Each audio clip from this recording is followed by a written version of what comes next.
The world watches as a tense drama unfolds in the West Philippine Sea. Breaking Chinese Coast Guard uses water cannon on Filipino supply boat, January 29, 2026. The Uniza May, a small Filipino resupply boat, pushes through turquoise waters. Its mission: deliver food and essentials to Marines stationed on the rusting BRP Sierra Madre. The ship is a lonely outpost, a symbol of Philippine resolve. Suddenly, a massive Chinese Coast Guard cutter appears, horn blaring, blocking the Uniza May's path. The Filipino crew, fishermen and civilians, stand their ground, faces set with determination. The Chinese vessel maneuvers aggressively, sending violent waves toward the smaller boat. The message: turn back.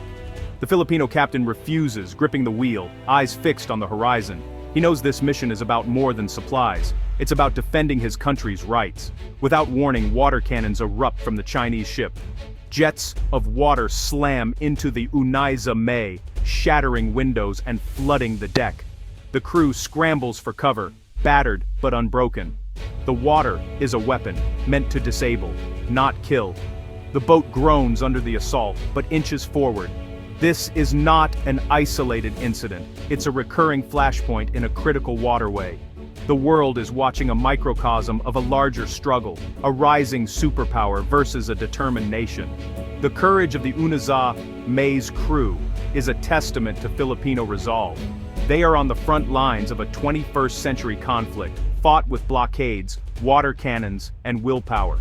The fate of this small boat carries regional and global implications. Each journey is a gamble, but turning back is not an option. The standoff is a test of endurance and sovereignty. The Uniza May's battered hull presses on, a symbol of resistance. The world holds its breath, waiting to see who will yield. In these waters, every inch gained or lost matters. The struggle for the West Philippine Sea is far from over. The Uniza May's crew are ordinary citizens, not soldiers. They face down ships many times their size, armed only with courage and resolve. Their mission, delivering supplies, is an act of defiance. Each trip is a statement: we will not be bullied out of our own waters. Chinese tactics are calculated intimidation. Massive ships, dangerous maneuvers, blinding lasers, floating barriers. The goal: exhaust and demoralize the Filipinos, make the mission too costly to continue. But the crew's spirit does not break. They bail out water, protect their cargo, and document every incident.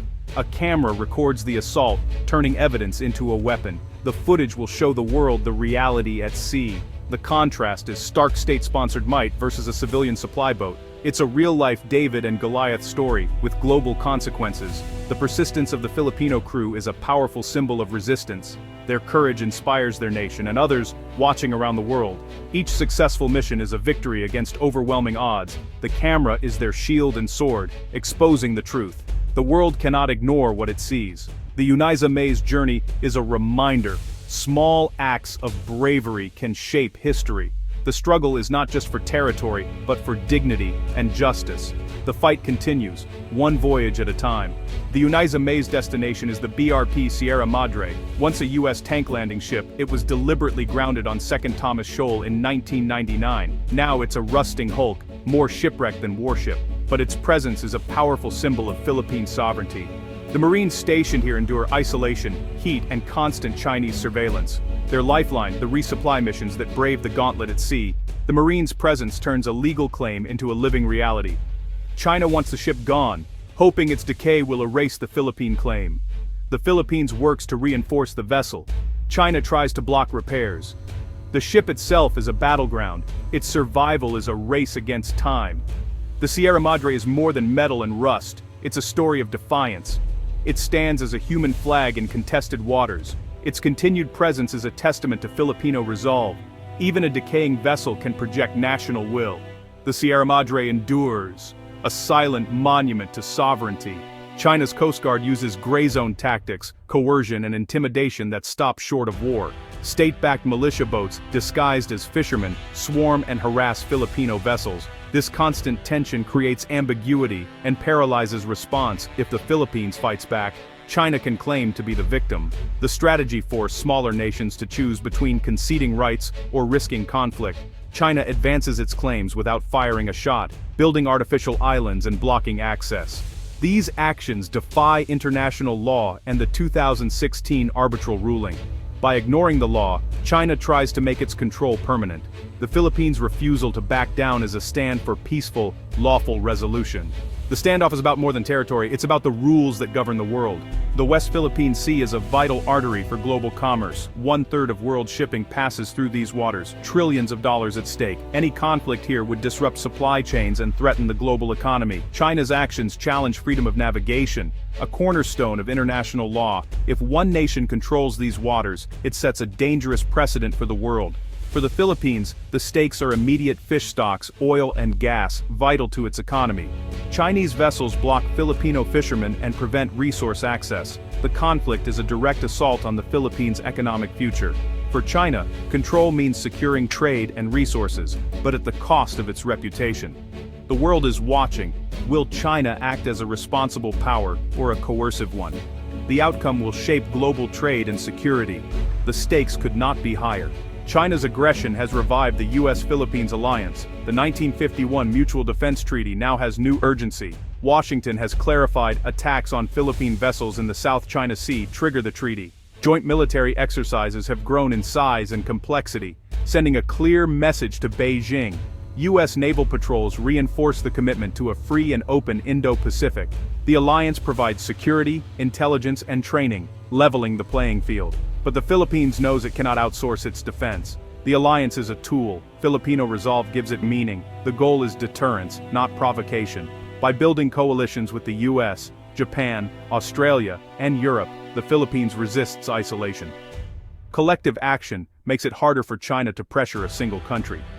The alliance is stronger than ever, but the primary responsibility remains with the Filipino people. Their resolve is the foundation of their defense. The Philippines has found a powerful weapon: radical transparency. Instead of hiding confrontations, it publicizes them, embedding journalists and using cameras and drones. Real-time footage exposes China's actions to the world. The camera is a tool of truth, shattering Beijing's denials. International support grows as the evidence mounts. Diplomatic pressure builds, tarnishing China's image. The Philippines has turned a local dispute into a global issue. Transparency is modern statecraft, leveraging information as power. Small nations can push back without military force. The world sees the truth, and that changes the game. The power of a lens is a formidable deterrent. The Philippines' strategy is a lesson for others facing similar threats. The conflict is a clash of worldviews, law versus might. The Philippines stands for a rules-based order, anchored in UNCLOS and the 2016 arbitral ruling. China rejects the ruling, insisting on historical rights and power. Beijing's approach: might makes right. Rules are for the strong. The standoffs at 2nd Thomas Shoal are a test for the global order. If China prevails, it sets a precedent for powerful nations to ignore the law. The stakes: stability, predictability, and peace worldwide. The Philippines' stand is a defense of international law. Disputes should be settled in courtrooms, not with water cannons. Filipino sailors and Marines are on the front lines of this struggle. They defend not just a shoal, but the legal framework that keeps the peace. The world is watching which vision will prevail.